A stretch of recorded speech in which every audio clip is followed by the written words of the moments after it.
카카오뱅크 시가총액이 KB금융과 신한금융을 합친 것보다 더 커졌습니다.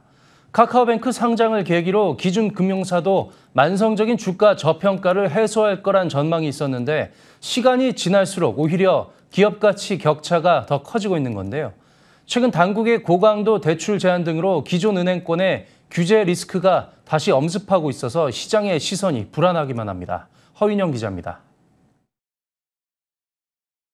카카오뱅크가 상장 이후 기록한 주가 상승률은 133%에 달합니다.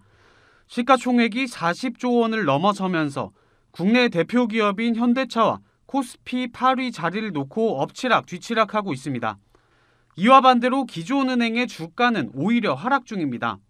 KRX 은행업종 지수는 카카오뱅크 상장 이후 약 4% 떨어졌습니다. 외국인의 순매도가 이어진 결과입니다. 카카오뱅크 상장 전 기존 은행의 주가가 한 단계 올라설 수 있을 것이란 분석이 나온 바 있습니다. 카카오뱅크 상장을 계기로 주가 순자산 비율이 0.4배 안팎에 불과한 국내 금융주가 저평가되고 있다는 게 부각될 줄 알았는데 시간이 갈수록 오히려 카카오뱅크와 기업 가치 차이가 더 벌어지고 있는 겁니다. 투자자들이 카카오뱅크의 은행업보다는 플랫폼 성장성에 더 높은 점수를 주고 있기 때문인 것으로 보입니다. 특히 최근 들어 국내 은행주의 규제 리스크가 다시 엄습하고 있어 격차가 더 벌어질 전망입니다. 금융당국이 가계부채 관리에 강하게 나서면서 농협은행을 비롯한 몇몇 시중은행이 대출을 중단하는 사태가 빚어지고 있기 때문입니다. 대출이 중단되면 은행의 핵심 이익인 이자 이익이 주춤할 수밖에 없어 실적 성장폭이 기대에 못 미칠 수 있습니다.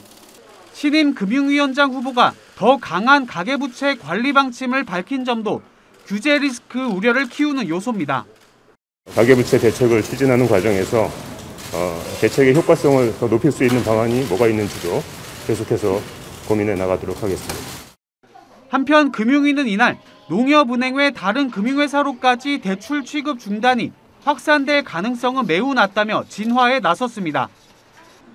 하지만 올해 가계부채 증가율 목표치는 그대로 유지할 방침이라 갈수록 대출 문턱이 높아질 것이란 불안감이 커지고 있습니다. 머니투데이 방송 허인영입니다.